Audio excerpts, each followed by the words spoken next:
All right, good morning, good afternoon, everyone. Thank you for being here. Thank you for being on time. I know we'll have some more folks joining in. My name is Rebecca Goldberg, and I am the co-facilitator of the Out-of-School Time Impact Group for Grantmakers for Education. I'm so thrilled to be here for this session, co-hosting, co-sponsoring this webinar with How Kids Learn Foundation and Temescal Associates, How After School Can Reduce Absenteeism in Schools. A really important topic, as you all know. Want to thank you for being here today. And we have some terrific speakers. So just to do some housekeeping, this is going to run for 2 hours or close to 2 hours. We're going to hear from 3 key speakers, and we'll have time for questions throughout. And I encourage you all to put questions and ideas and affirmations in the chat as you hear interesting ideas or thoughts that are coming to you. Our panelists may be able to respond, or you can respond to each other, because this is a community of folks interested in supporting young people. So what we're here today to do is talk about the issue of absenteeism and how after-school programs can support young people who may be experiencing chronic absenteeism. We know that school attendance is key to student success. Students who succeed in school regularly, students who attend school regularly are more likely to master academic content, get good grades, feel connected to their community, develop healthy habits, and ultimately graduate from high school. During the COVID pandemic, it resulted in a spike in school absenteeism. And before the pandemic, about 8 million US students were considered chronically absent, according to the research group Attendance Works, who you'll hear from shortly. And by the spring of 2022, that number had doubled to around 16 million. So this is a really serious issue. This webinar will focus on the importance of school attendance, absenteeism trends, and how after-school programs can help reduce chronic absenteeism. And as I said, we're going to love to hear from you too. So, want to hear your strategies, what you've seen work in the field, so that we can support one another. As I mentioned, this is a co-sponsored webinar, so we appreciate the partnership between Grantmakers for Education, How Kids Learn Foundation, and Temescal Associates. I'm going to share in the chat a link to the briefing paper that Temescal Associates prepared in preparation for this session. So this outlines a lot of the research and strategies that you'll look to around addressing absenteeism in schools through after-school programs. Wanted to share who you'll hear from today. So you'll hear from Hedy Chang, Executive Director of Attendance Works first. Then you'll hear from who will share the overview of the attendance issue and why chronic absenteeism is a challenge for young people's success, as well as ways that you can address them. Then we'll hear from Jessica Newman, Senior Researcher from American Institutes for Research, who will share what is the data, the research that shows what after school can and can't do, what the research does say, what it doesn't say around absenteeism. And then you'll hear from Eric Gerner, who's a field leader, nonprofit executive, facilitator, coach, and after-school consultant. And you may remember him as the former president of LA's Best, one of the largest programs in Los Angeles. And he's going to respond and share his thoughts as a leader in the field and former provider. As I mentioned, there's a great resource for you available, this chronic school absenteeism and the role of after school. So I encourage you to check that out and share it with your colleagues.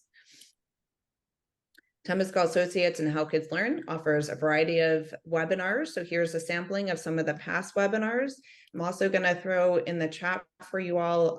There's an upcoming webinar next week on, I think it's on the 30th. And I'll put the link there if you're interested in strengthening out-of-school time with daily mindfulness practices. That's the next webinar coming up. And then Grantmakers for Education also offers programming. We have monthly calls that are open to everyone through the Out-of-School Time Impact Group. And our next monthly call will be on Friday, November 17th. I'll also put that in the chat for you with the link to register for the series. We're going to be talking about sustainable approaches to funding out-of-school time programs. We welcome you to join us. All right, so we are going to move on to our first speaker, Hedy Chang, who's really our nation's leader in thinking about and talking about and looking at the research on chronic absenteeism. Hetty is the Executive Director of Attendance Works, a national and state level initiative aimed at advancing student success by addressing chronic absence. A skilled presenter, facilitator, researcher, writer, she's co-authored the seminal report, Present, Engaged, and Accounted For, the critical importance of addressing chronic absence in early grades, as well as numerous other articles about school attendance. She's deeply committed to promoting two-generation solutions to achieve a more just and equitable society, and has spent decades working in the fields of family support, family economic success, education, child development. We're thrilled to have Hetty with us today to share her knowledge and expertise. I know she's been on the road talking to folks across the country in all sorts of fields related to child and youth development. And I want to welcome Hetty to share some of her research with us. Great. It is so good to be here, Rebecca, and to see many familiar faces and a few new ones. Always good to have new ones because we need more people doing this work together with us. Why don't we go to the next slide? Just in case you don't know us, we really do work at that local, state, and national level. We kind of do work in a couple of areas. One is really trying to I'm going to start with the second block, which is practice and capacity building, work directly in contact with a couple dozen communities always at the same time in different places in the country, figuring out what are our best and innovative practices. Then we also make sure that we can take that information and what we're learning and put it on our website. I think a lot of you have probably been there. We serve about 400,000 people a year. We've made our attendance awareness campaign sort of our easy on-ramp for folks to get involved. Then we actually work at advancing policy, some at the local level, but particularly at states, because that's where you can scale out better attendance data practices and policy. And then we try to catalyze research, making sure and publicize research to make sure that research doesn't just sit on the shelf, but gets out there and is used by both policymakers and practitioners. We really see this as a bubble up strategy because a lot of what we need to know is stuff that's happening on the ground, but making sure that we can learn and innovate and scale up quickly as we learn new practices. Next, so that's overall what we do. I'm going to do just a little bit of level setting. So if you go to the next slide, for those of you who might be new, what we did in the last decade has been to create a new education metric. Is something you want to talk to them about yourself versus do you want someone else to can you do me a favor and mute if you're not speaking? So that's everyone but me. That would be really helpful. Thanks. What we're trying to do is make sure that we helped people recognize that if we only looked at truancy, which is unexcused absences, or only looked at average daily attendance, you are masking a metric that tells you how many kids are missing so much school they might be academically at risk. And we really help to advance this notion of thinking about it as missing 10% or more of school, 2 days in the first month, 4 days in the second month, 6 days in the third month, so that you could be identifying when kids are at risk because they've missed too much school, and then intervening before they've actually become chronically absent for the entire year. And that's including any kind of absences, excused, unexcused, and suspensions. And then the next slide. And so we really see this as a leading indicator and a cause of educational inequity. And what I mean by that is chronic absence actually reflects challenges that are both in communities, for example, lack of access to healthcare, unstable housing, poor health conditions, unsafe walks to school that are in the community, poor nutrition, as well as things that happen in schools, whether that's bullying or lack of an engaging curriculum, things in school, as well as outside of school that actually affect kids' learning while they're in school because they're not as able to pay attention, but then also cause them to miss more school. So then they actually can fall further behind because they're missing out on valuable engagement and instruction opportunities. So this is a key thing to notice because it then helps you not only notice individual kids, but when it hits large numbers of kids, it's helping you notice patterns of inequity that might need programmatic or policy solutions to resolve. Next slide. So, and this is something that Rebecca already said, so you can click through really quickly. Our first, when we were catalyzing research, the whole point was to get research that showed that chronic absence kind of mattered at every stage of a child's educational career, whether that's reading at third grade, achieving in middle school, or likelihood of dropping out at the end of high school. Next slide, please. So these are things, by the way, if you know this information, maybe these are useful for you to use when you're trying to argue to people that they should be paying attention. There is also now new research that's showing that during the pandemic, where we have certainly seen these big declines in achievement, there's a portion of that achievement that it looks like it can be associated or possibly even attributed to these rising levels of chronic absence that we're seeing. So there is a close association before the pandemic and now with student achievement. Next slide. What I think is most challenging, and keep going, next slide, sorry, I think there's an extra slide that got in there, is, and I want to maybe, so when we estimated the 16 million, that was a couple of years ago, actually. And now we actually have real data from the feds. So that was an estimate. The actual data from the feds shows that we went from about 8 million to 14.7 million, essentially, in the levels of chronic absence. So that's probably the more accurate statement, though our 16 million figure that we offered up there definitely got out there to the world. But I think it's a little bit less, but it is about 30% of kids.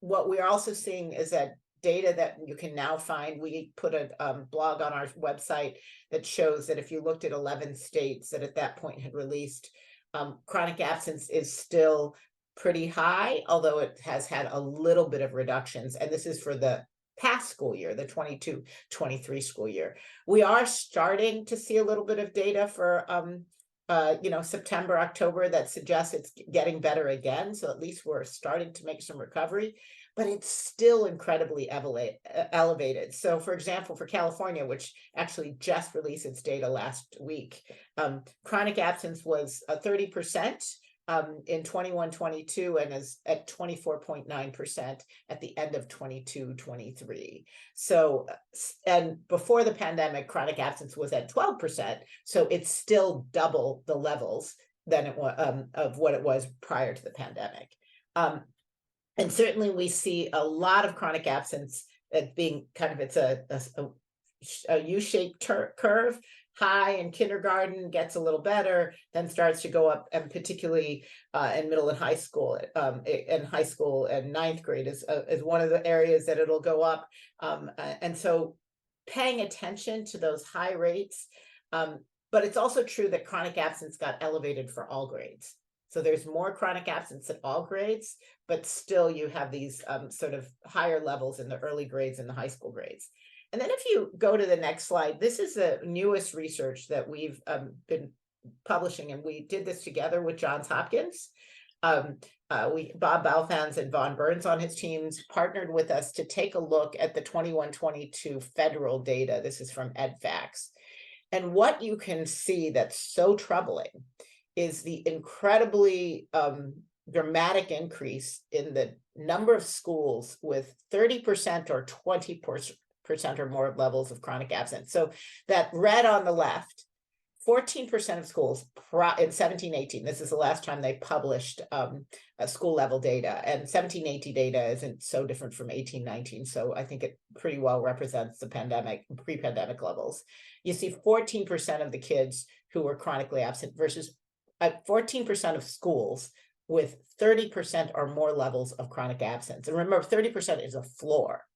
So it can be even higher levels. And in 21-22, it was 43% of all schools with at least 30% levels of chronic absence. And then if you look at the next one, we went from 14 to 22% of schools. No, sorry, not next slide. Next, go back for a second.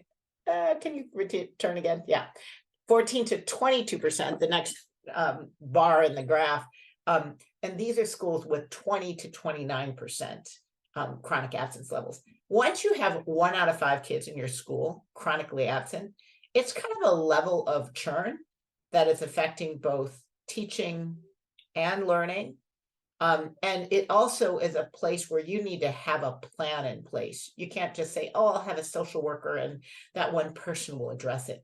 These are affecting really high levels. Now, if you go to the next slide and you translate that from a kid perspective, and you actually get this calculation in a different way. So we looked at how many of the enrolled kids in the United States are in a school with extreme chronic absence. So before it's saying, what's the experience of the school? This is saying, what's the experience of kids? So 42.5% of all kids are in a school with at least 30% levels of chronic absence, whereas that was less than 11% in 17-18. That was an anomaly experience, and now this is almost a normal experience. In 20, if you look at the 20 to 30% levels of chronic absence, that's another quarter of all schools. So 2/3 of all our kids in our country are in a school experience where they're seeing churn all around them. And that is compared to 1/4 before the pandemic. This is the type of data that I didn't count when I saw that. I knew we were going up to 30%. What I didn't understand or process until we looked at this data is, what did that mean about the basic experience of education in this country? Because the truth is that when you have high levels of chronic absence, it's not just the kid who's chronically absent whose educational experience is affected. It's the kids who are not chronically absent, but are now in a classroom where you've got churn.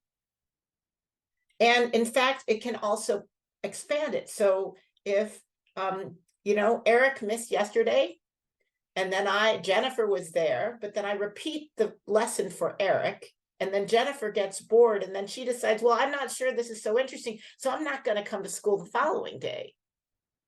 This kind of stuff, peer effects can be really strong. And this is the part that actually most has me concerned. Because now we've gone from kind of a culture of everyday attendance to where this kind of churn is the norm. I'd actually be willing to stop and just see if anyone has. Well, let me do one more data slide on this piece. So the other thing that I just want to call attention is, and so this is now looking at percent of schools, but is what's happening in the elementary grades. We always had a fairly high level of high school, so about 31% before the pandemic with extreme, and it's really troubling that you have now 56% of high schools with 30% or more levels of chronic absence. So high schools are definitely having challenges, but the thing is that in terms of numbers, it's elementary schools where the exponential numbers are increasing, because you don't have that many high schools, but you have a lot of elementary schools. So we now have 20,000 elementary schools with 30% or more levels of chronic absence.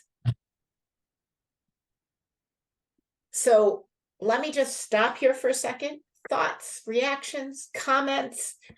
This is the stuff that people sometimes ask you, what keeps you up at night? When we realized this was happening, this was definitely keeping us up at night. And we, on the bottom is a blog that we released called The Rising Tide of Chronic Absence Challenges Schools. And we're actually doing a 3-part blog. We're talking right now, this first release was about this 2/3 of kids, 2/3 of schools. The next release will be in November, and we'll talk about the demographics of that. And then the last release is going to probably be in January, and it will actually be producing state level charts. You're right. Hey, I mean, these numbers are astronomical and really frightening. And you've alluded to some of the impacts in the experience of young people in terms of the quality of the lessons and how teachers are able to keep up with where students are at, which is now going to be even more differentiated. I mean, if anyone would like to come off mute for a moment to share a question or a comment, I'd welcome that. I'm also curious, Hetty, if you could share a little bit more about some of those other real impacts that you're seeing as a result of this in the chronic absence from the young person's perspective. Well, I think we're just learning that. I mean, I think that is maybe something worth being documented, but I think, and I noticed that Jennifer has her hand up. So go ahead, Jennifer.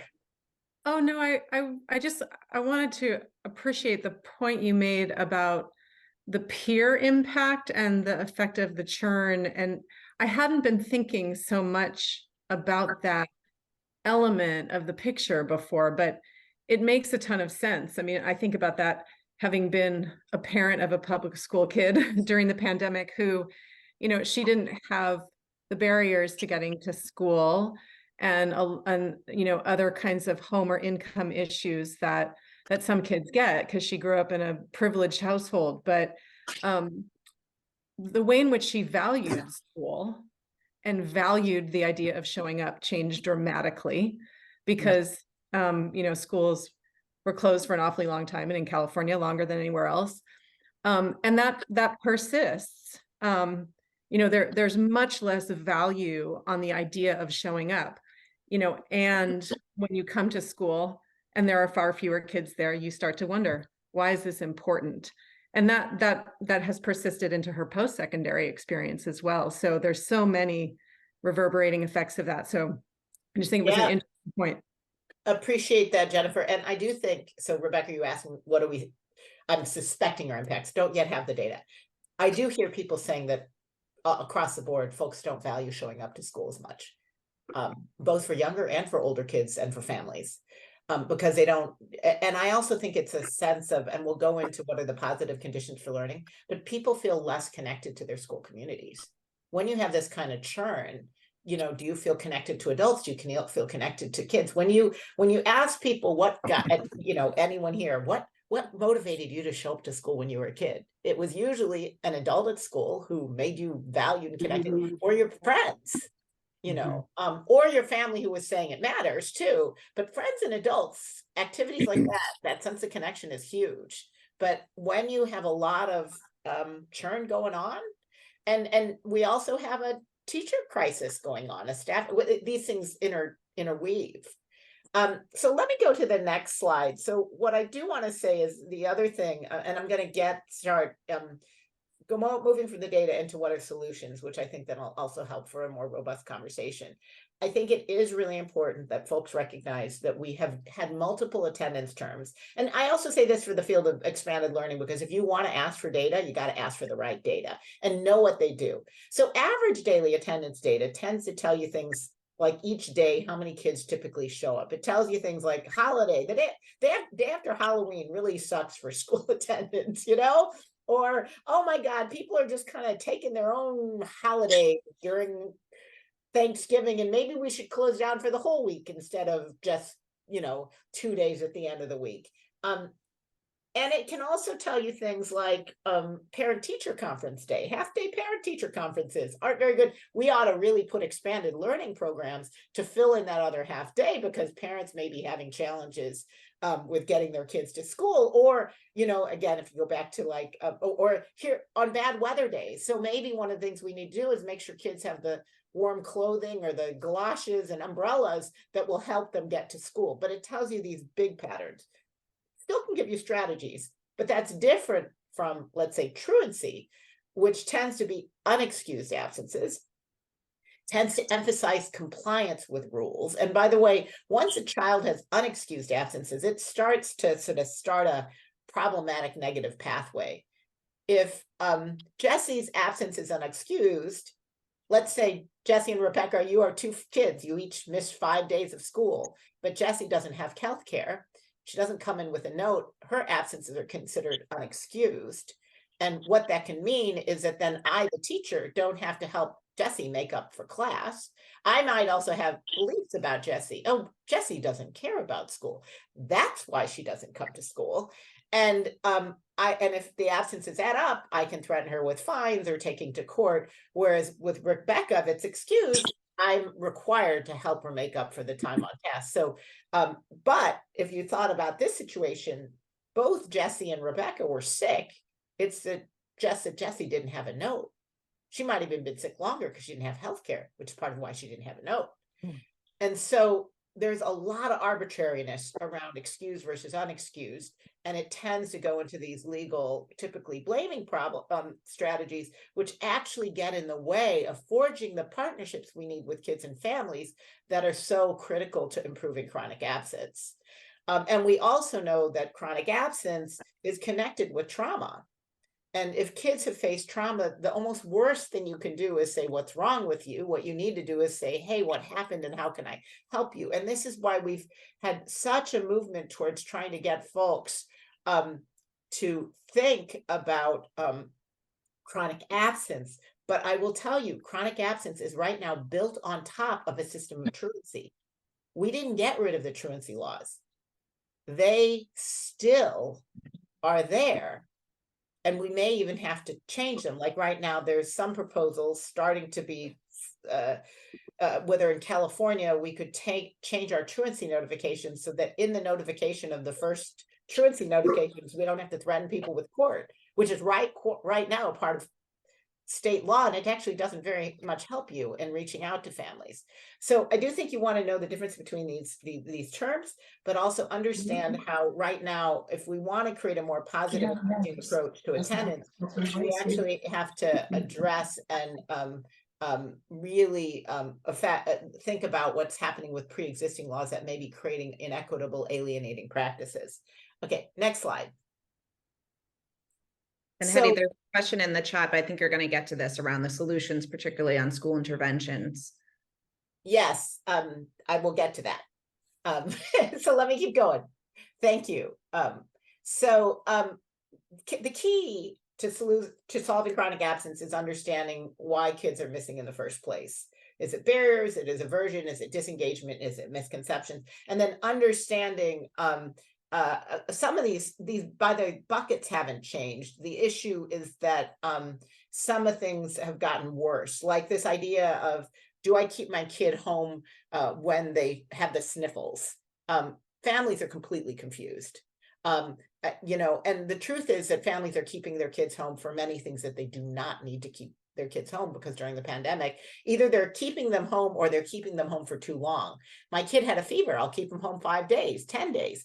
When you actually don't need to keep them home as long as they stop having a fever and overnight, you know, there's really different guidance. But we have to, and this is where I want to get into the role of expanded learning a little bit. We need to be able to unpack what are the reasons for chronic absence, and then we need to be able to put in place solutions. And I think expanded learning programs can be really key to a number of these. So if you go to the next slide, the other thing I think we have to recognize is the high levels of chronic absence really reflect the fact that there's been a huge erosion in these positive conditions for learning that we know help kids show up to school in the first place: physical, emotional health and safety, belonging, connection, support, academic challenge and engagement, and adult and student well-being. And this is partly the solution, but the challenge has been that relationship building, which is so key to all of this, has been so frayed during this time. And if you go to the next slide, part of what we advocate is that you need to have in the school in your district a multi-tiered approach. And I would put expanded learning somewhere between tier 1 and tier 2. It can both be part of that engaging supports that can be universal, but if you don't have enough resources to have your expanded learning program universal, then you want to make sure that you're targeting kids who need it more, and chronic absence can be one of the tools that you can use to figure out which kids need it most. And if you go to the next slide, one of the other things that expanded learning can do is help schools understand what are reasons that kids might be missing school, because they often are populated by people who are from the community. They might have time during expanded learning programs to understand what's going on and what are the issues. And then they can then help inform the creation of an aligned multi-tiered system of support that has interventions that in fact address those issues and causes. So if they're disengaged, do you want a peer group mentor? Do you want to have your after school options as being more engaging opportunities for kids to learn? If the issue is lack of access to healthcare, then maybe you need to make sure in the school and in the after school you're addressing healthcare issues. And so expanded learning programs can both be helpful to detecting what are the causes of absence, but also be part of the solutions and thinking about the partnerships that can put these interventions in place. I do want to just show a couple of things that are easy wins that expanded learning programs, if you go to the next slide, can also do, just given some things that we're hearing are very likely issues right now. Health issues post-pandemic remain a huge challenge. Lack of access to healthcare, but even the need to take more proactive and preventive ways, whether that's making sure your little kids wash their hands and engage in hygiene, or they get their shots, or they get access to resources, including like COVID tests, if families are nervous about that. We can help kids stay healthy, and expanded learning programs, I think, can help to promote these practices, as well as access to the resources that help you stay healthy. And we have to get people beyond the notion, which I think that also got created during the pandemic, is that if it's a health-related absence, it wasn't something that we could have addressed in any way. Some health-related absences are avoidable, but there are many that are not. And then if you go to the next slide, we actually partnered with Kaiser Permanente and the National Association of School Nurses to be able to give good guidance out there that's in English and Spanish. We'll have it eventually in multiple languages, but that talk about why you should show up, and you can show up even with minor illnesses. And here's what the symptoms that show when you're missing when you might need to stay home and call a doctor, and when you can come back. And then the next slide, I just wanted to offer up, this is another kind of universal support, but it can also be used for tier 2 that expanded learning programs can do, is they can make sure that kids are fostering those networks that help you always get to school, your backup plans. Who are the people you always go to school with? Who's the people who, your potential helpers, your emergency helpers, and having kids and families come up with this and come up with goals. And I will say a lot of older kids are also responsible for their younger siblings getting to school. And so thinking about this not only for a kid themselves, but for their younger siblings that they might have responsibility for are really key. So I just want to make sure quickly people saw some quick universal resources they have. And then if you go to the next slide, my sense of this is really expanded learning programs can help because they can offer a chance for students and families struggling with attendance to connect to a caring adult, experience the joy of learning.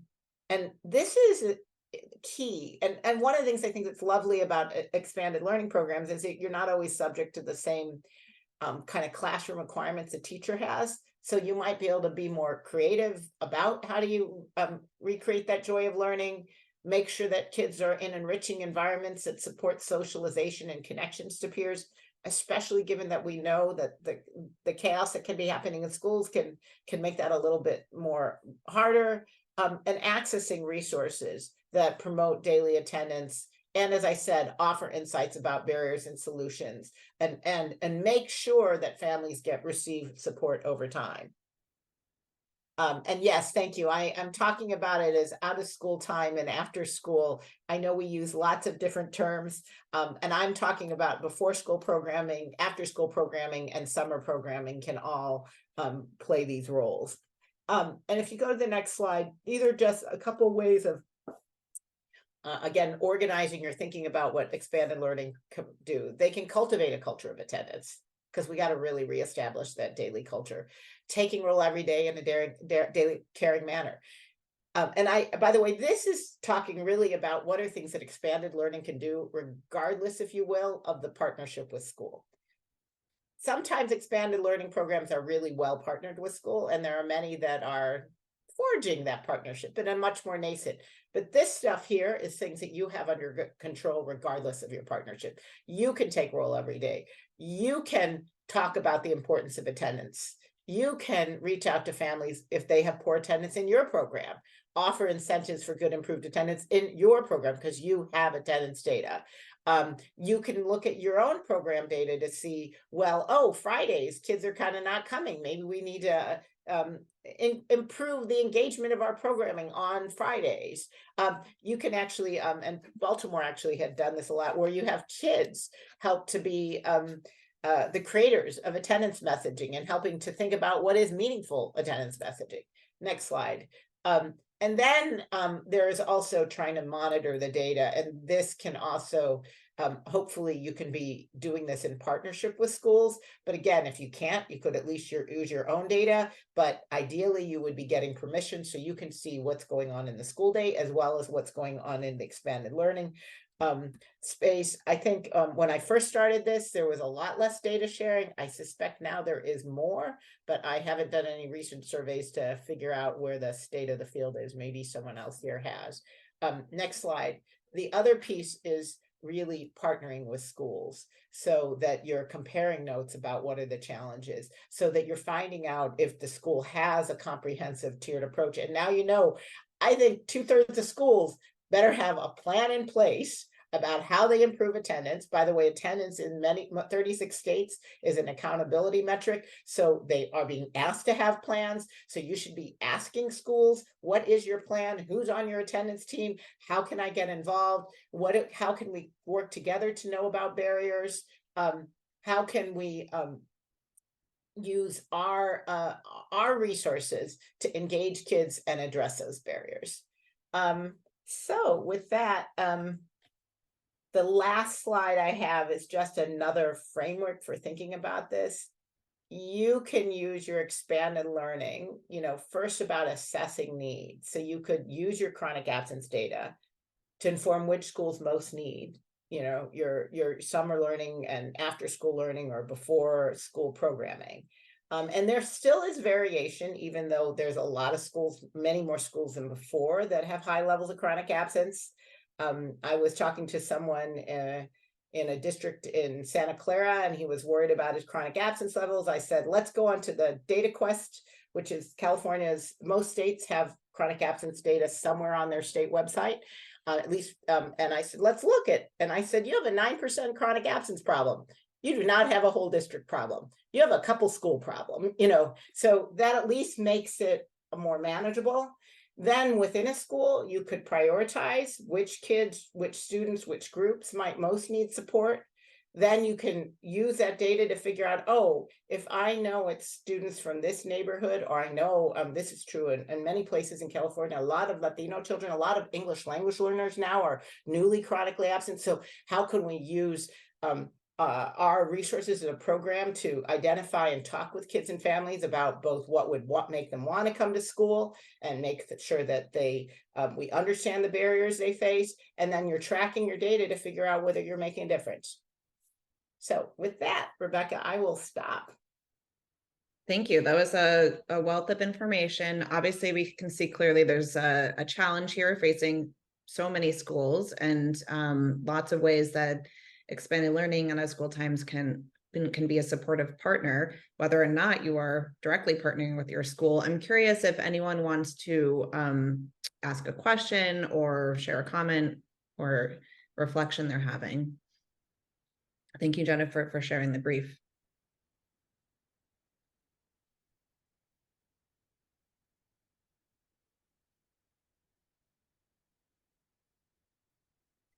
I'll ask a question, Heidi. I'm curious if you've seen any examples of partnership models that have been particularly effective, or even if you've seen interesting data from the expansion of community schools and whether that has a positive impact on absenteeism, where there is that direct partnership.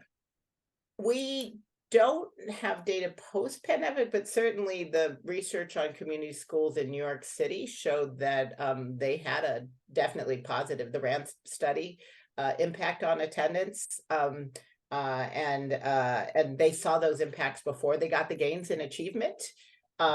So I think there is some evidence. I mean, there is, and I know that Jesse's going to talk more about the research on after school programming. So we have a lot of evidence from before the pandemic that expanded learning can make it, but what the models are, I think you'd have to, I do think there needs to be a different kind of infrastructure now in place. You need to have attendance teams, and you need to have some infrastructure at the, ideally, at least at the district level, that's helping to make sure that the schools that need the most support are getting partnerships to help address those things, versus leaving it up to each principal who's innovative to figure out how to secure their partnerships. I think that actually contributes to the inequities as opposed to helping us to resolve them. Great. And there was a question from Dennis around whether there's common characteristics for the elementary and middle schools that have high consistent attendance.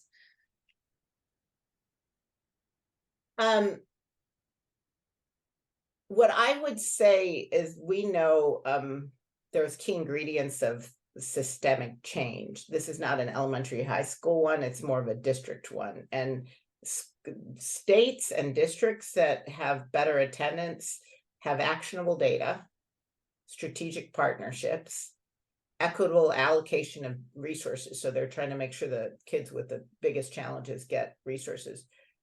Positive engagement, sorry. So when they have actionable data, the response is a positive, not a punitive one. You're using partnerships, you're using your resources to equitable resources to allocate that. And then you have shared accountability and capacity building. I'll put a link to where this strategic framework is. And so, for example, if you look at the state of Connecticut, Connecticut's actually starting to get some pretty significant reductions in chronic absence for particularly its higher need populations. And I think it's because they have all of these key ingredients in place.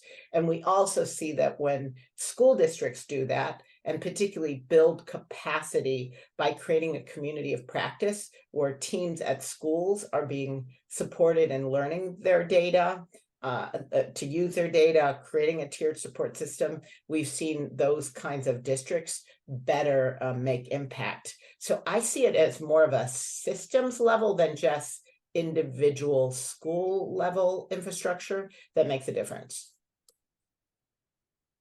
Okay. There's a question from Steve around the potential impact of extreme weather events that affecting numbers. Well, certainly here in California, where I live, we've had lots of extreme weather, and other places. I think the thing that the extreme weather conditions mean that we have to be smarter about creating alternatives for kids to make up for learning and engagement when those things happen. Both, how do we make sure maybe in the summer they have more access to summer learning programs, because it might take a little while to set them up. Or I do think we're going to have to get smarter about how do we look at, how do we use, is there I think complete virtual learning doesn't create the engagement that kids need, but you could create more mixed hybrid models where kids have more access to resources to make up for lost learning time in schools when situations like that happen. But I think we're still developing what that looks like and how to evaluate it. Yeah, and I know, I mean, I remember from some fires here locally, just the experience of seeing Boys and Girls Clubs and other programs opening their doors because school campuses were closed, and, you know, being everything to families and young people. So there's lots of ways I think that they can support. Eric is asking a question around, you know, whether there's connections between higher levels of chronic absence and communities with families living in poverty. Absolutely. I was curious of how you're disaggregating the data with the increase in chronic absence. So that'll be the subject of the next blog that we release with Johns Hopkins. I mean, there's lots of data that show that connection, but certainly we see that schools with like 75% or 50% or more of their kids in poverty are much more likely to have high and extreme levels of chronic absence. So poverty is a driving factor here. And then Saskia, I think there could be models. I have to admit, with Attendance Works, you know, we started to do work with Mod about, I don't know, 8 years ago, 9, and I think Saskia, you were even part of those conversations. And then we never got funded again to do much work on expanded learning. And then by the time the pandemic hit, I was just worried about keeping school districts continuing to count because they stopped in the beginning and then having to update. We're just starting to figure this out. So I guess I would more say I would love to talk with folks about, could we create more models that really make the case? I'm not sure I see lots of downsides to doing that. I can only see upsides. But I think we need to scale up. I mean, the challenge is it's not just one thing that's going to get us out of this chronic absence crisis. It's going to have to be multiple things. It's expanded learning. It's school nurses and health services. It's community schools. And these can't be seen as competitive. They have to be seen as additive. At the same time, we got to, I guess the biggest risk might be, how do you make sure that schools don't feel more overwhelmed, but they feel supported? Because they're facing staffing crises and they're trying to figure out how, so how do we really create partnerships that help lessen the burden on schools, rather than feel like they're now another thing that principals have to figure out how to manage, and they don't know how to manage what they've already got, which feels overwhelming. Well, and I'd like to come back to that question, Saskia, and with Jesse and also with Eric, because that was one of my questions. I mean, I think that the potential risk is overpromising something that you can't deliver on. So I think we'll hear from Jesse around what is the data, what's anecdotal, what's actual in data, and then is there risk to saying that we can actually improve attendance? Because I can't help but think back to No Child Left Behind days, where after school programs were really selling themselves to principals and districts to increase test scores and improve academics. And some may have done that, but may not have been really the strength of all programs. So it put them in a precarious position. But I think that overall, trying to foster those partnerships so that schools and community organizations are working together, that's an ideal scenario. And just to Jennifer, so if you want to have an offline conversation about whether we could look at variations given the DataQuest data that might be explained by who has expanded learning programs, I think it's worth talking, and we should be talking to Michael Funk about that. Mm-hmm. And I'm sure there's more data to be collected there. So, all right. Well, I think that you've given us a lot to think about, Hetty. Thank you so much for joining us, for sharing your wisdom and research with us. I'm going to transition over to our next speaker, Jesse Newman from American Institutes for Research. So let's bring Jesse up, and we'll let Hetty come off the spotlight. All right, so Jesse is a senior researcher who leads research, evaluation, and capacity building initiatives in collaboration with a variety of national, state, and local entities. Her work focuses primarily on positive youth development and social emotional learning in supportive learning environments, including out-of-school time and informal learning settings.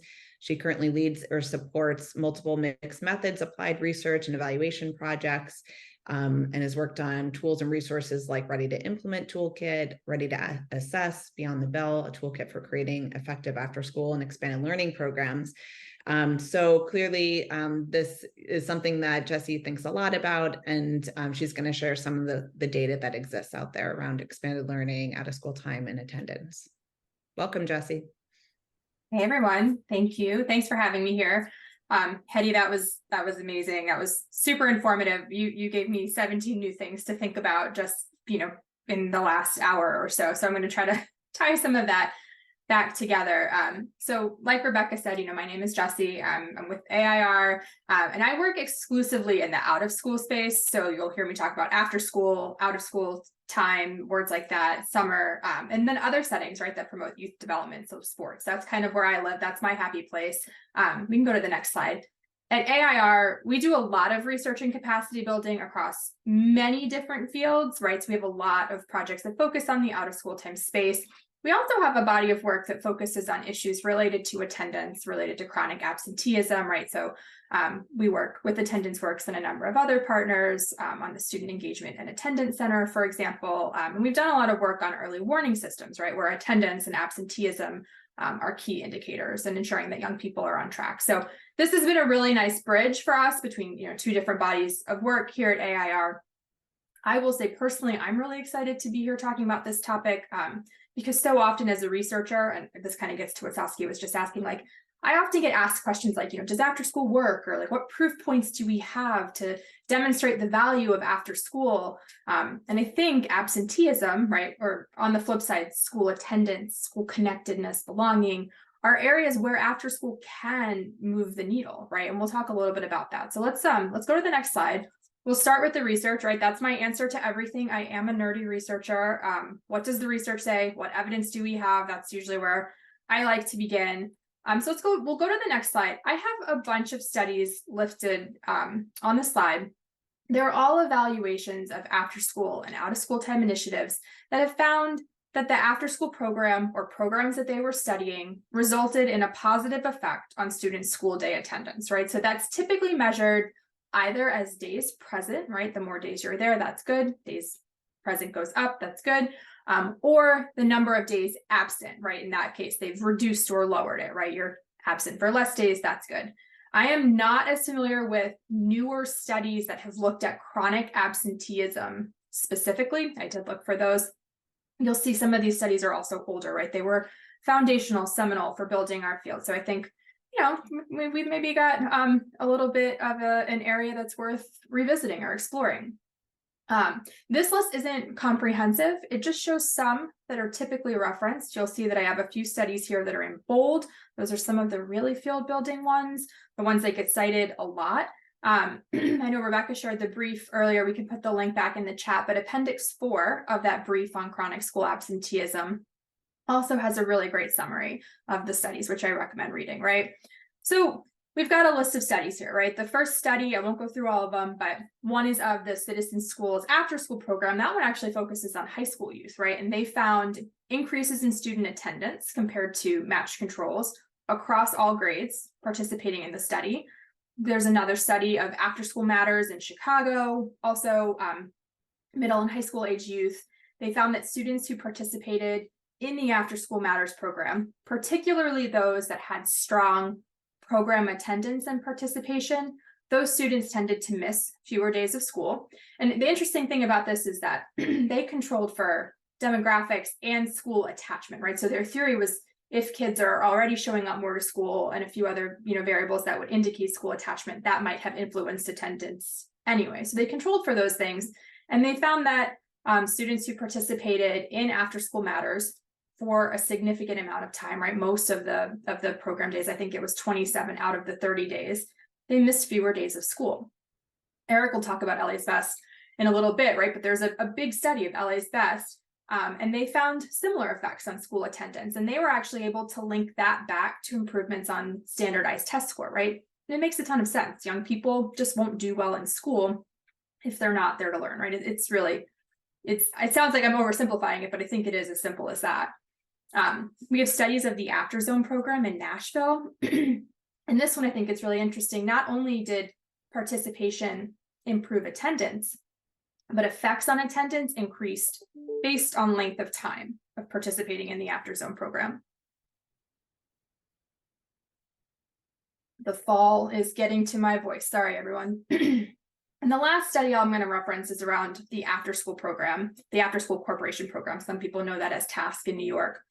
Again, they found attendance improvements for young people who participated for 2 years or more, right? So I'm raising this because I think you'll see in a lot of studies where participation in the program is important, but it's about dosage, right? It's about continued participation, return participation year over year. That's where we see movement in terms of outcomes. For most outcomes in the field, when we have good impact studies, attendance being one of them, right?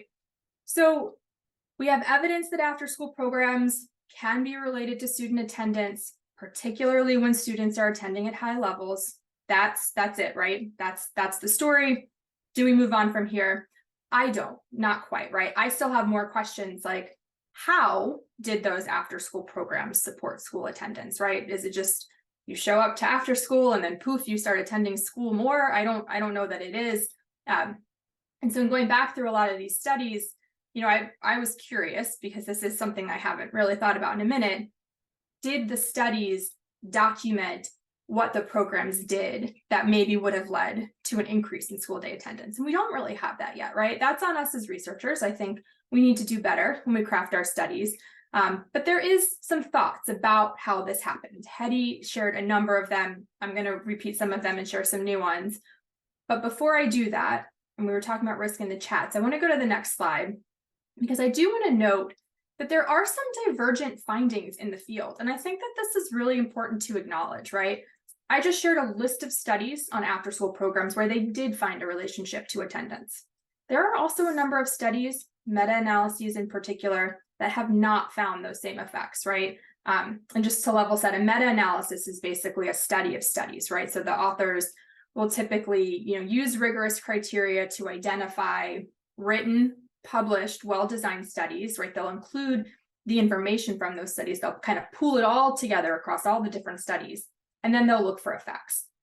And so in some meta-analyses that have been conducted, they have not found effects on attendance. And then in other meta-analyses, they've noted that the effects on attendance really vary and haven't been strong, right? So this is interesting. It's important to think about, what evidence we have and maybe where the evidence is not so strong. I do think it's common sense, to Hetty's point earlier. I don't think that there's a harm in thinking about how after-school programs can support this, and we'll talk more about that in a minute. But I think there's a quote from one of the meta-analyses, and I think this has been a really important takeaway. So I want to share this with everyone as a segue to my next question, right, about how does this happen? And in the article, the authors wrote about essentially intentionality, right? That if increasing school day attendance is a goal of the program, then the program needs to state that as a goal. And they need to provide programming that aims to support school day attendance, right? Because it isn't magic. It's not poof, show up to after school and then you magically start attending during the school day, right? So the authors make the case for, creating a theory of change or a logic model. If you know me, I love a good logic model. But I think that the important thing there is that it helps you think through the logic of how the program's activities connect to the intended goals, right? So if your goal is to increase student attendance, what are you going to do at your program to make that goal a reality, right? And that's really important, not just for attendance, but for all outcomes and goals. But that's kind of where my head has been, right? So that brings me back to my question. We can go to the next slide. How do we do this, right? How can after-school programs promote, strengthen school day attendance? And before I get into that, I do want to make a note here. I'm making a big assumption when I talk about after-school programs in relation to school attendance, which is that young people are showing up to programs, right? So I'm focusing on students that attend after-school and out-of-school time programs. And there's a large group of young people who might not be showing up to either space, right? They might not be in school or out of school right now. So that's another part of the discussion. I don't want to kind of gloss over that, right? We need to make sure that young people in our communities have access to after-school programs, that they have opportunities to engage in them, that we're running quality programs where young people want to be. But a lot of these strategies, it kind of assumes young people are in the after-school program, and that's how we can get there. So I did just want to call that out. Let's go to the next slide. I loved seeing Hetty's slides in advance because there's definitely some overlap with what she shared and what I shared. I'm a researcher. I like reliability, right? There's a theme here. Those seem like really good strategies that we can all be thinking about. But I'm going to lead with one big idea, and that is building on the strengths of after school. And I think this is really important, right? The out of school time setting, after school programs, they're unique. They're special. They can afford young people opportunities that they might not get at school or at home.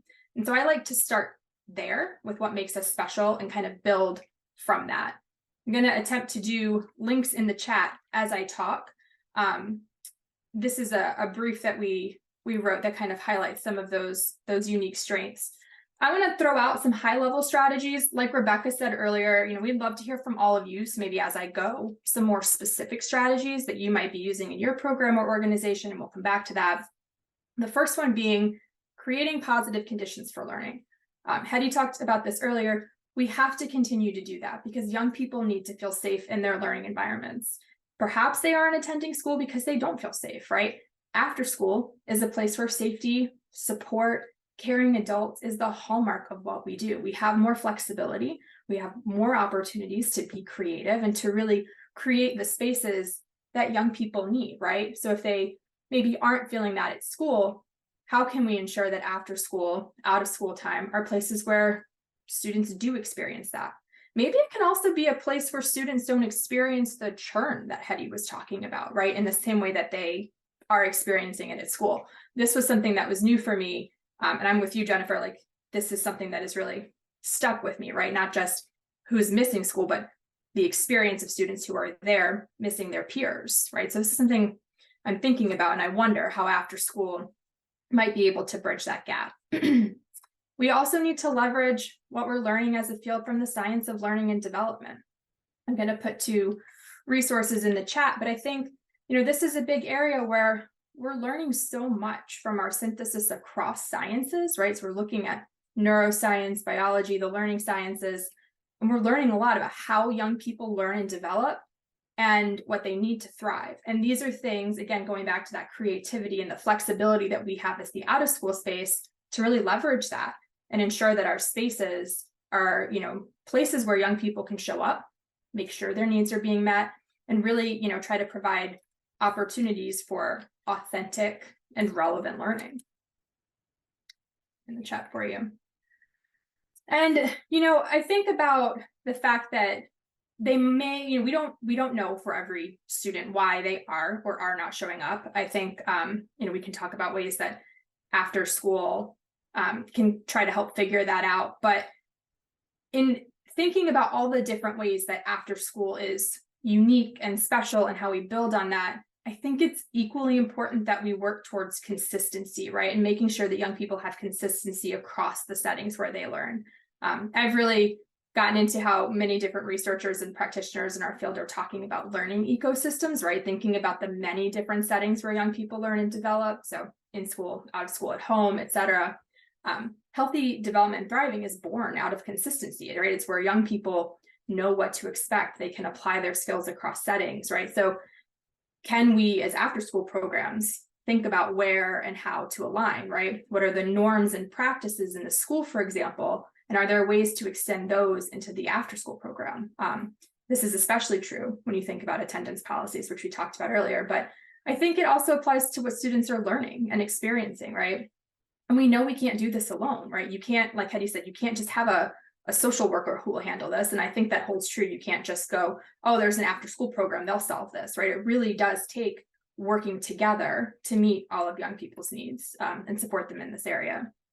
And it's really hard to learn when your needs maybe aren't being met, right? Whether that's food, shelter, safety, physical safety, identity safety. So I think this is a place where after school programs can step up and step in, but it requires understanding more deeply what youth needs, what they need, where maybe, why those needs aren't being met, which might be preventing them, and then finding ways to provide that, right, through the after school program or in partnership with schools, right? So that's complex, but it's something that we know after school programs do. I think back to all of the writing and what we witnessed in the early days, well, really all of the COVID pandemic, right? How after school programs stepped up, how they shifted to be what communities needed. And I think we have an opportunity to think through that again, right? Maybe that's providing meals, maybe it's connecting with families about their children, right? And so, thinking about what your community needs, I was really glad to see that Hetty mentioned earlier, right? Like start with needs assessment, think about what it is, connect with your schools, and try to problem solve from there. And the last strategy that I have here is really focused specifically on how to directly address attendance issues, right? Maybe it's having incentives for school day attendance in the after school program. I've seen anecdotally some programs that have tried that, and I like the idea of attendance incentives, right? What I would avoid, and encourage people not to do is to treat after school as the incentive, right? Because then you might lose the ability to go to after school if you don't attend. You're taking away maybe the one thing that does connect a young person without addressing those, root cause issues that are creating attendance problems in the first place. But thinking about how there might be incentives, add-ons, a bonus within the after school program for strong school day attendance, right? That could work. I'll share a few more ideas. Let's go to the next slide. I think a big part of this, and I know I said it earlier, so I'm just going to come back to it again, is thinking strategically about program design, right? So if this is something that we as a field or as individual after school programs aim to support, then where does that fit in? And what's our logic for doing that? Is attendance an intended outcome or goal, right? I really like if-then statements. So, if we do this, then will happen. So if we do blank, then student attendance at school may improve, right? What needs to go on that blank? It's probably a few different things, but I think creating a logic model can be a really important step here. And it doesn't have to be a big, scary, major ordeal, right? There are guides out there to support this. I said I like logic models. I made a guide. I'm going to put it in the chat. But part of that logic model is also thinking about other aspects of the after school program, right? So if we can agree for the next few minutes while I talk about this, that like we are an after school program or an after school system that has made supporting attendance a goal, what else can we do?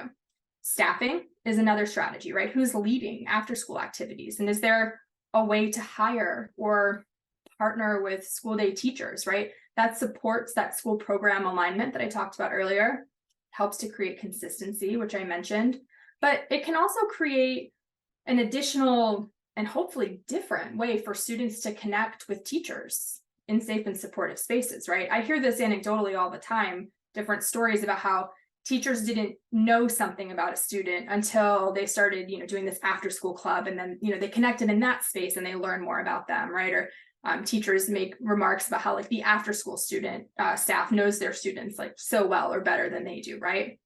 This is really about building on the strengths of after school. Relationship building is something that we do really well, but it might be a good idea to try to open those doors to other teachers and staffs, right? And bring them into the space and see how we kind of come together, really thinking again as a learning ecosystem and not just in school and out of school.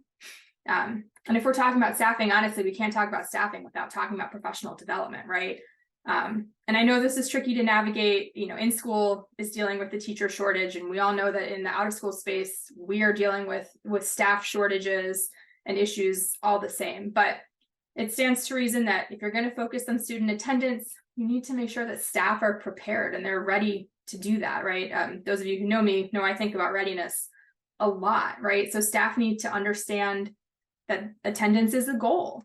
They need to feel motivated and believe that the efforts that they're going to put into bolstering attendance is something that's going to work. They need to have knowledge and resources and tools and training to bring those goals to life.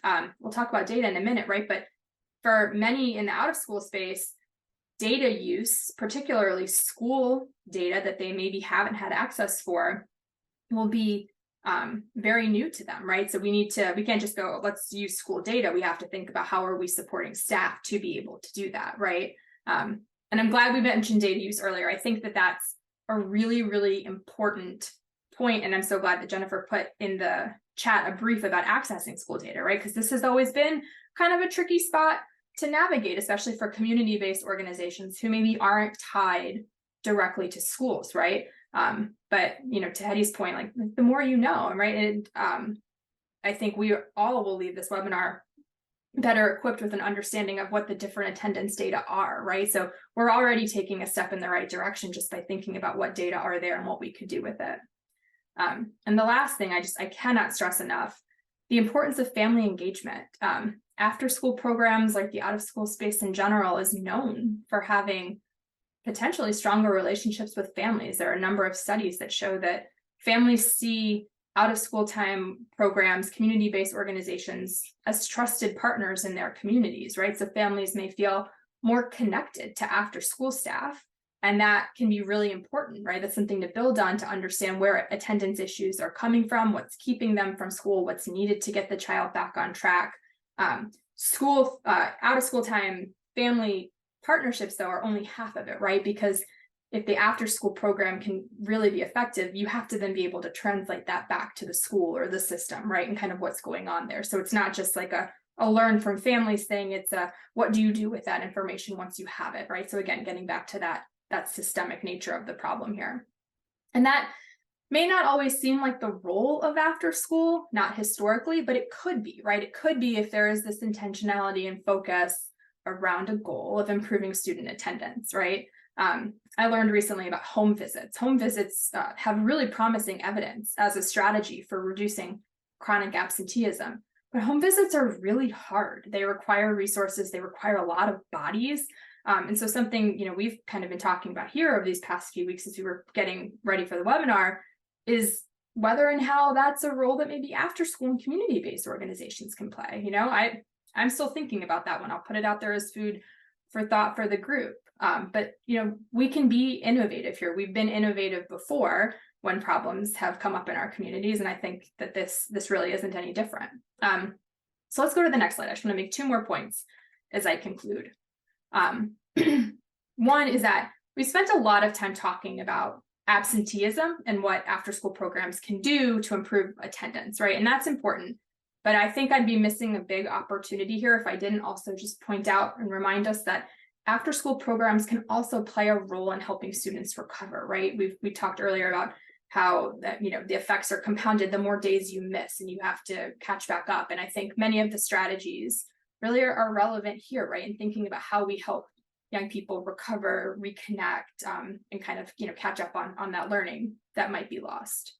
And then we'll go to the last slide. I just want to note, there are a lot of tools and resources that are available that maybe aren't designed explicitly for after-school programs, but are still relevant if we're talking about this issue of attendance. Hetty shared a number of them. I'm also going to put a link to the attendance playbook in the chat. I think this is a really good resource that after-school programs can use. I don't think that there's a need to necessarily reinvent the wheel when there are great organizations like Attendance Works, like federally funded TA centers, right, who are doing this work of bridging research and practice, but it might mean as an out of school time field, as an after school program, looking beyond our resources that are made for us and kind of, made available to us to look for different evidence, right? And we know what the evidence says in general about student attendance, right? So how can we, as an out of school time field, leverage that insight and really, start thinking about how to design our programs strategically to meet those goals. I'm going to put that in the chat. Let me pause there. Thank you, Jessie. So much Yeah. great information, so many good suggestions. There is one question in the chat from Elena. I think thinking about evaluation and monitoring requirements that many after-school programs already have and may even have regarding attendance. So any thoughts you have in terms of how to still manage those requirements without it feeling really like a checkbox, but rather still being able to connect it to what you're trying to do to support young people? It's a great question. I actually felt that as I was preparing these slides, right? Because it does feel like, oh, this is just one more thing. But I think it really comes back to what is your purpose and goals for your out of school time program, right? And if we think holistically about a student's or a young person, I don't like using the word student, a young person's learning and development, and we care about, them showing up in all the spaces where they can learn and develop, then this isn't just one more thing. It could be really useful to helping us as an after school program, for example, do our jobs better. I don't love the idea though of trying to tie it to accountability. And this is where the risk earlier comes in, right? Of are we going to try to hang our hat on this, which means there's more data collection, right? There's a big difference, I think, between gathering information and using it formatively to drive your practice and really help students versus making this an accountability and compliance measure, right? Which I think in most cases, once we kind of turn that corner, we start to lose the heart of what it was meant to do, Yeah. And we just lost Hetty. She had to move on to another thing. I was going to ask her this, but I'm going to ask you, Jessie. So, you've looked at some of the research that exists, maybe things that still need to be studied. We have a lot of funders on this call from our Grant Makers for Education community. I'm curious what you would think about how funders can be supportive. What kind of gaps are there still in terms of the research that is needed, and then the supports to programs? Yeah, that's a great question. I think there's a few things. I think one, when we do research, especially, when we're looking at evaluations in particular, we are very focused on outcomes, right? So you can look at all the studies I shared and they talk a little bit about what the program was, and then really get into the study design and what the outcomes were.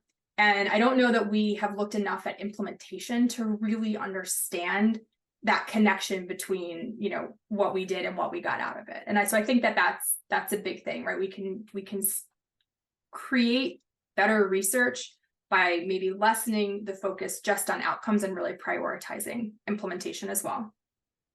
I also think that we haven't done a lot of research on this in a systematic way in a long time, right? So there might be space for new research and new models. Home visits is very new to me. I learned this after talking to our attendance team, because that's not an area where I specialize, right? But Hetty said something earlier. I know I've written this in like 17 different briefs, but out of school programs can be creative. We have more flexibility. So, you know, this kind of goes back to what we were saying in the chat earlier. Are there some models in communities that we can think about and study, not high stakes impact study, maybe start to look at implementation to see if there is a way that out of school time programs can move the needle on attendance, right? I think, I don't think we know enough yet about what it would take if we did this really intentionally, rather than just going like, we think it moves the needle on this, let's just make that correlation or, you know, run that analysis. Okay, great. I'll just make a little space. Does anyone else have questions they want to ask Jessie before we bring on Eric?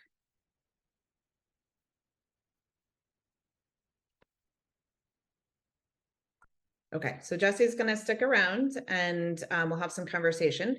Let me bring up Eric, our next speaker.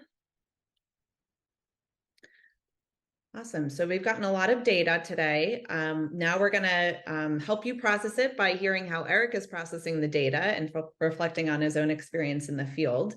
So Eric is an experienced nonprofit executive and consultant committed to supporting the work of organizations dedicated to community and youth development and social justice.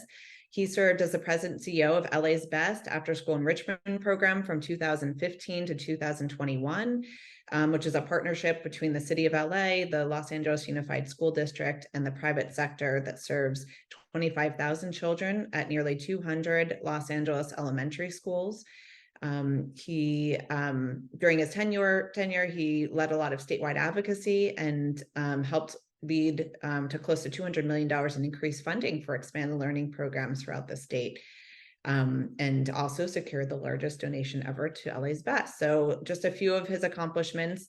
Eric, you've been invited here today to share how you're processing in this information, what you're thinking the impact is for programs, and then reflect on your own experience as a provider of many elementary school programs in LA. Would love to hear what you're thinking about. Thanks, Rebecca. And it was great to hear from Jessie and Hetty. It's great to see everybody. I also want to just shout out that I'm former president and CEO of LA's Best. I'm also current interim director of a program called the LEA Project out of Boston, which is an amazing program for high school youth leaders who are passionate about STEM. And so, yeah, I promise I have no data. Okay, what I do have is just some reactions, some reflections, and really trying to represent those of us who are here in direct service and who are really focused on direct service.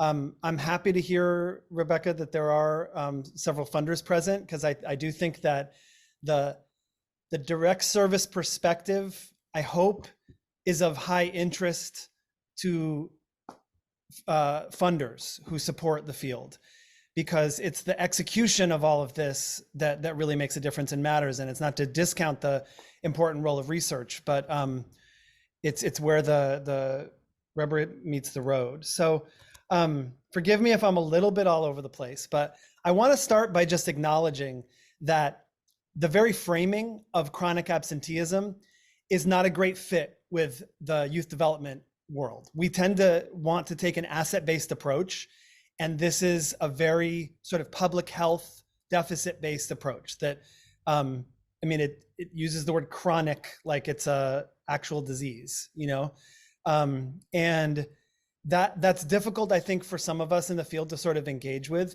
as we look really for like focusing on engagement of young people as that tends to be most programs' ultimate goal. So there's nothing really, I think, for us to do about that, but I do just want to acknowledge it. I Saskia, I really appreciated your question about, should after-school programs make the case for funding based on the impact we can have on school attendance, and raising the idea that are there risks with that? And that really connects to one of the larger concerns that I have, which is, it's really great to look at how after-school programs can impact school attendance. And I was happy to see the LA's Best Studies cited. We do know that we can make a difference. We do make a difference in school attendance. But many of us have also been in a lot of other convenings where we're looking at how after school can make a difference in substance abuse prevention, and how after school can make a difference in providing trauma-informed supports, and how after school can make a difference in et cetera, right? So like it's difficult we don't want to put everything on after school. A relatively small percentage of students are actually participating in after school relative to the whole population of students. We are not, relative to other fields, we're not a well-funded or well-supported field. And so when we try to take on, either we try to take on, or externally folks try to put on us that we should be the solution to all these issues, I get nervous about that. And I want to say that we are part of ecosystem of support. We are part of movements that are necessary to address these issues, but we're not the solution. And a big part of that is because, as was spelled out in various ways, the causes of this is not just what we have control over. Like the reason I asked in the chat, I thought I knew the answer, but I wanted Hetty to confirm it. Are high levels of chronic absenteeism related to districts with high levels of poverty? And the answer is a resounding yes. So really, I think what tends to happen is there are qualities that come out of families living in poverty, families living under oppressive systems. And those qualities make it hard for families to fully participate in systems like school. And we're sort of only working at the edges if we just look at what can we do as a program. We also need to look at the messages we need to push to change the larger culture, and to change attitudes around this. People are living in oppressive conditions, and then they're blamed for limitations that are caused by those conditions. And a good example of that is how we've traditionally treated truancy, as Hetty talked about. We've criminalized it, and we continue to in many ways. What motivates you to show up at school, what motivates kids to show up at school is one question. But, another one is what are conditions that make it possible for students to show up at school consistently? Transportation, supportive adults, employment, housing, feeling safe and healthy at school. And many of these things were addressed, but I'm just lumping them all together as things that we have very little control over. And related to that, I think that there are attitudes that we need to help shift. And I want to tell a small story here. I'll leave names out of it, but at an organization I used to work for, I was in a board meeting, and we were discussing how there was a little bit of unpredictable increase in staff costs, because many times staff have to stay after 6 o'clock when the program ended with children who haven't been picked up yet. And there's very little we can do besides trying to track down the family to come pick them up, or the guardians to come pick them up. The only structural option we have is involving the authorities, and that can cause trauma to families. And so our staff would tend to stay as long as they need to make sure that children are supported and that they get home safely. And we were describing this to board members who were wondering why we were having this sort of variable increase in costs. And one board member, who was a member of the finance committee, was suggesting that we implement a policy of fees to parents for picking up, or family members for picking up their kids late. And that's a tradition in fee-based programs. This was not a fee-based program, so we didn't even have the structure to do it. But one of the things he said stuck with me. This is many years ago, but I've always remembered it. And he said, "There's nothing about being poor that makes you late." And that really shook me to my core, because there are so many things about being poor that can help make you late to pick up your child at a program. And I won't preach to the converted and get into all the different limitations that folks have that could lead them to being late. But those same limitations are contributing to chronic absenteeism in schools. And that's an attitude from a very privileged, very sheltered background from that person that I think is really representative of a larger sort of bootstraps mentality that we have in our culture that needs to shift if we're gonna solve this issue.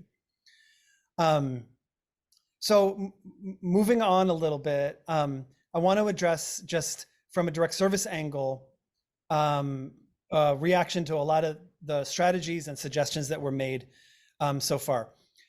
I think pretty much all of them are great. There's a lot of potential, and there's a lot of them already being done. You know, some programs do home visits, some programs do implement a lot of what's in here. However, I want to just call some attention to how hard it is to do many of these things, especially in the current conditions that after school programs are working in. You know, home visits, it's a great tangible example, because home visits are a part of a much larger set of strategies that we can employ to engage disconnected youth, or youth at risk of being disconnected. And disconnected youth are not getting the emails that we're sending out. They're not seeing their families are not seeing the flyers that we're posting. It is extremely expensive to implement a strategy of, I'm quoting here from the Temescal report on chronic absenteeism, of providing personalized early outreach. Like, that is a critical strategy and really important, and I think can be really effective, but it's very labor intensive. And most after school programs just aren't set up for this. Parent engagement is another one. You know, reaching out to families sounds easy, and many programs have great relationships with many of their families. But, you know, monitoring the data, reaching out to families, it requires a lot of capacity, time, full-time positions.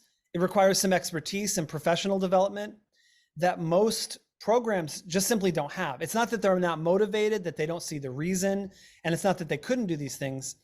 But this is just traditionally the case. I mean, LA's Best, as an example, it operates on a mostly part-time workforce. Site coordinators are part-time.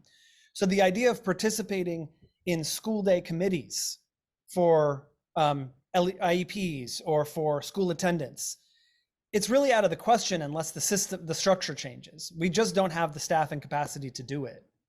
And now we're not post-COVID, we're post-pandemic. I don't know exactly the right language, but in the place that we are now with the pandemic, we're still experiencing major staffing shortages.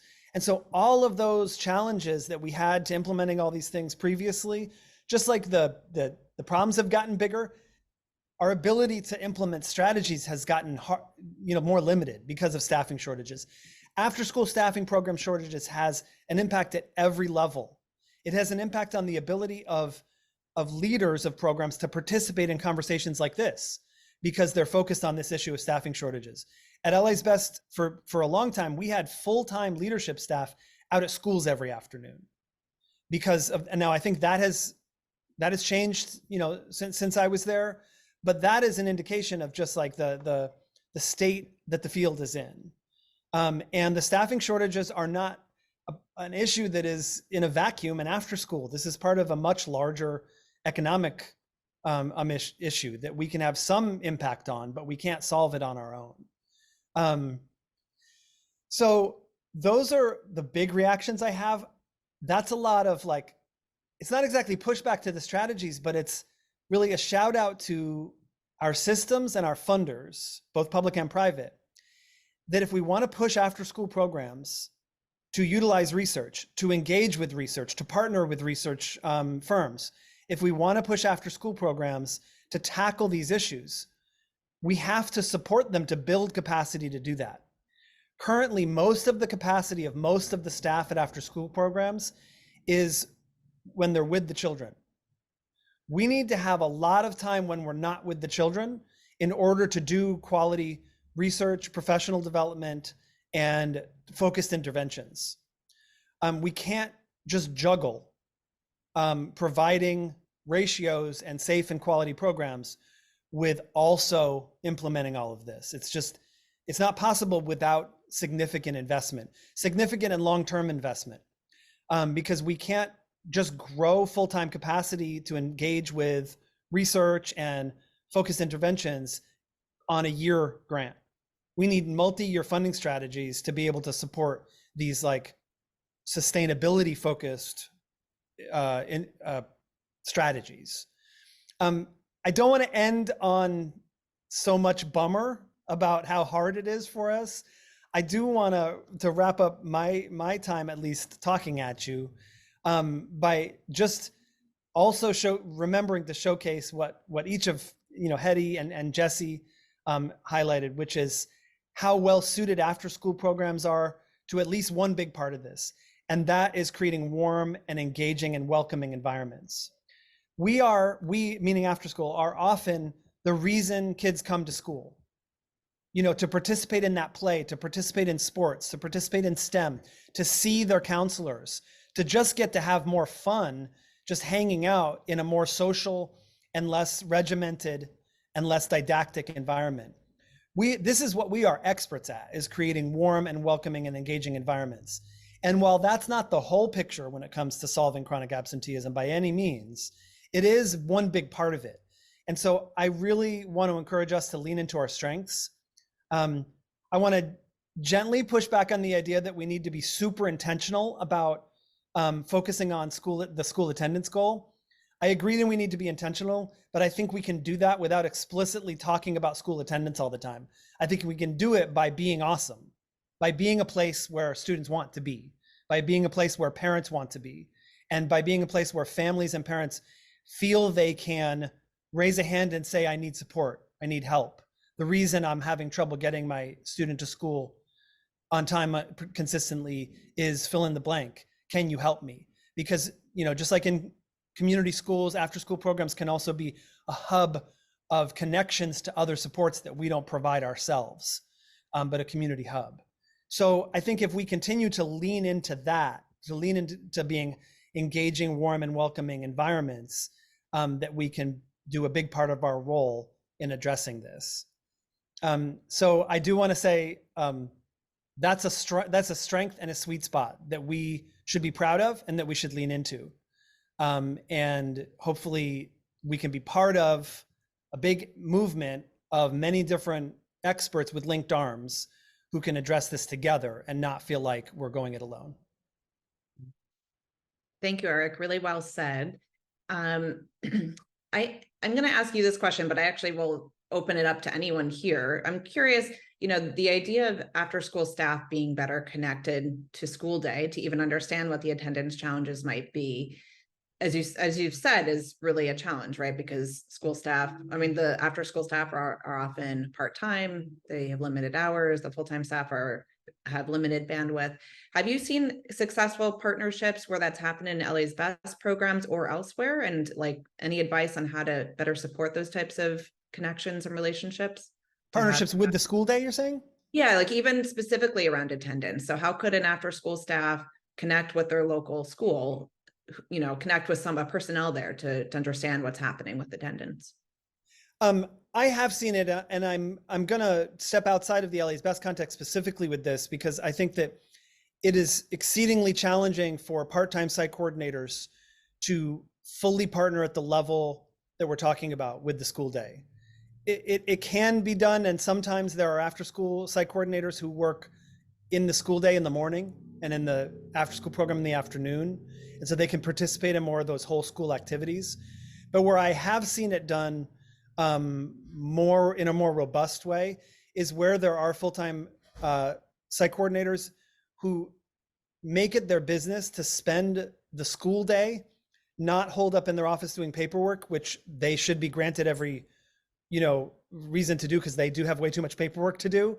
So I don't want to fault people who do have to do that, but where they spend a lot of their time when the kids are not in the after school program, they're still in school, participating in whole school activities, meaning not just directly with the kids, but in the administration, where they have an invitation by the principal and others to participate in those committees where the data is being reviewed.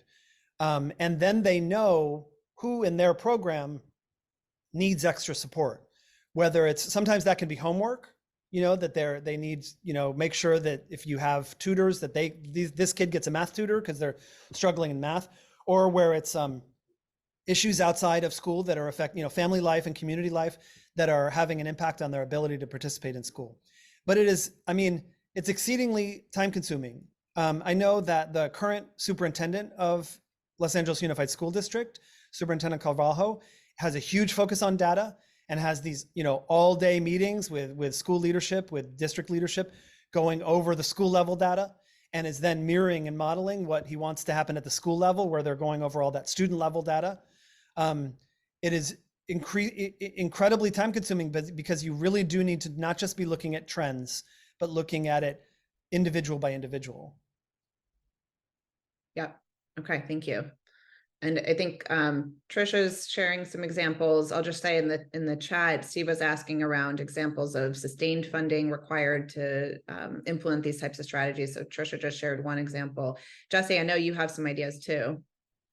Yeah, we led, and Saskia, maybe you can talk to this too. We led the evaluation of New York City's middle school program for a long time. And some of the requirements, right? So this is coming from a systems level, is that the community-based organization partners with the school.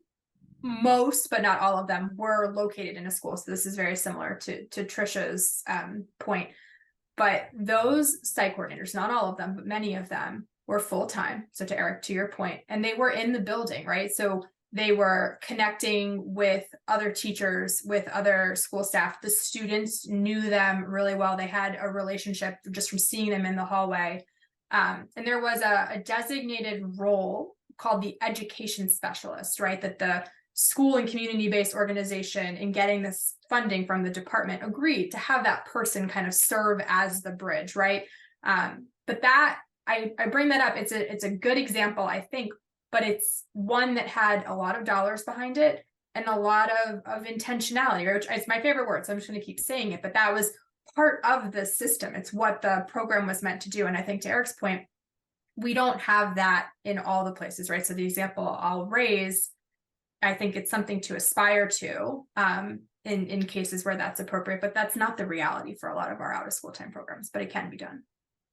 I don't know, Saskia, did you have any other examples coming from? Well, no, I do. I totally agree, Eric and Jesse, on the idea of the full-time site coordinator and how he or she or they spend their precious time when they are full-time. And I do think, worrying about grant compliance for public funds or private funds is you want them out and about and working with the principal.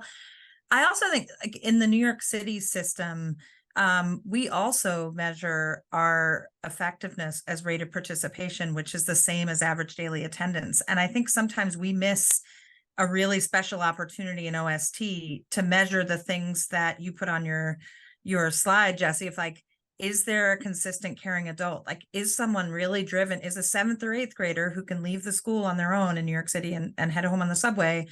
Are they driven to come to school and stay for OST because of the activity that's happening? And, like, we don't actually have really great measurement systems in OST to separate that from something that's maybe a little more drop-in or a little more driven by a parent saying, I'm going to come and get you at 6, you're not allowed to leave. And getting that nuance would strengthen OST and the things we really care about. And I think probably show these connections to real, like, active presenteeism, like saying, Eric, I'm looking forward to seeing you next Wednesday because we're gonna, keep working on your robot, right? Like that, those moments that we tend to talk about anecdotally aren't actually very well measured, even in a system as robust as New York City's middle school system, where, like, every school has access to city funded OST in their school building. Like that is about as robust as you can get. And like, even then we're not quite, my suspicion is we're not quite measuring the right things to reduce that risk you were talking about, Eric, and that I was putting in the chat, because I'm definitely feeling it, the sort of the pressure to respond, and the sense of like, well, not all programs are really set up to lean in the way that I think we've just been talking about. Thanks, Saskia.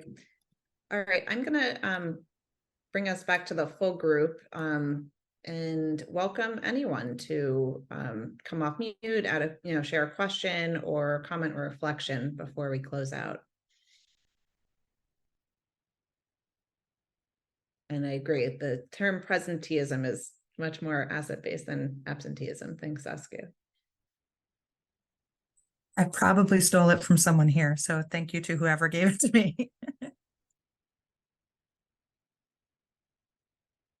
Any other lingering questions, thoughts? Well, I wouldn't be me if I didn't go ahead and say or ask something in my mind. It's a bit tangent, and I am a huge fan of community schools, but I think thinking in a broader, more comprehensive sense, is there a push from anywhere in the ecosystem that you all are hearing things to sort of dissolve the barriers between early learning, school day, and out of school time and expanded learning funding? Because these are very siloed infrastructures that are viewed as disparate. I think let me not do that. They all support one another and the economy. Is there any emerging work or models where this is embodied, like this pure cradle through career mindset in action right now?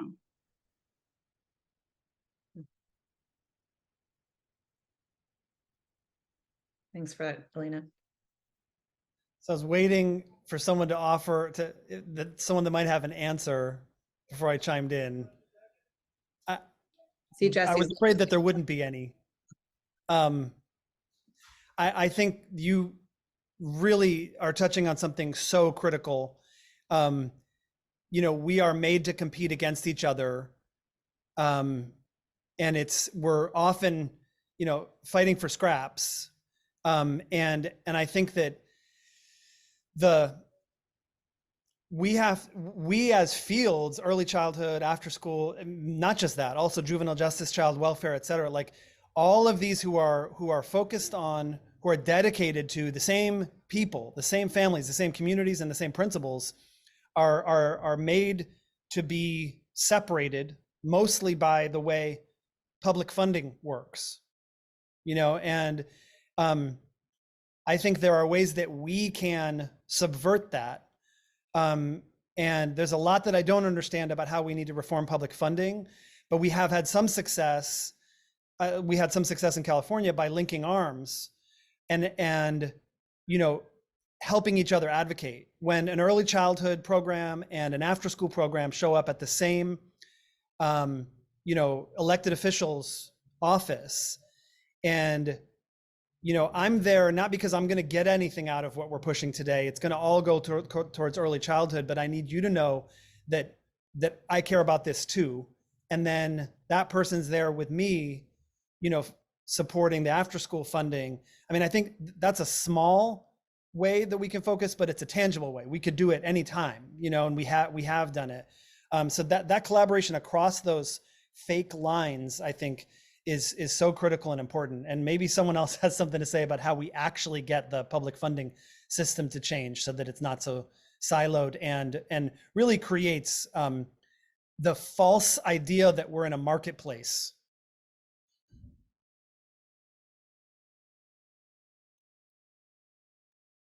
I'll just add that the private funders also have a role there to play, because philanthropy is siloed as well, even within an individual institution that's supporting education, whether it's teacher preparation or in school, K-12 STEM, after school. So this is something that we all need to be thinking about more holistically. Jesse, did you want to come on?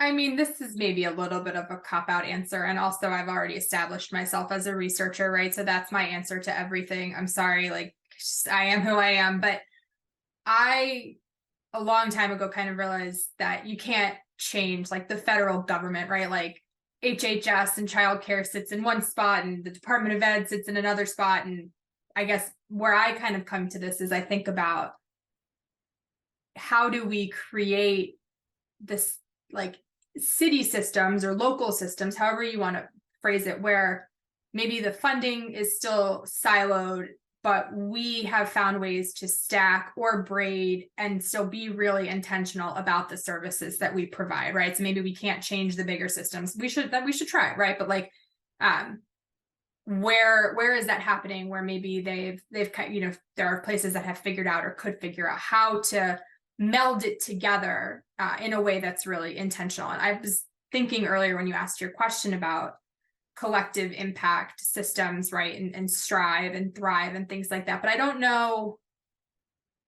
actually know where those things are right now enough to name a good example, but they do happen in small pockets, right? That maybe we can learn from, or I don't know, where we've got some chat going on in this meeting, right? Maybe that's part of our strategy, is really to think about what can we learn from communities that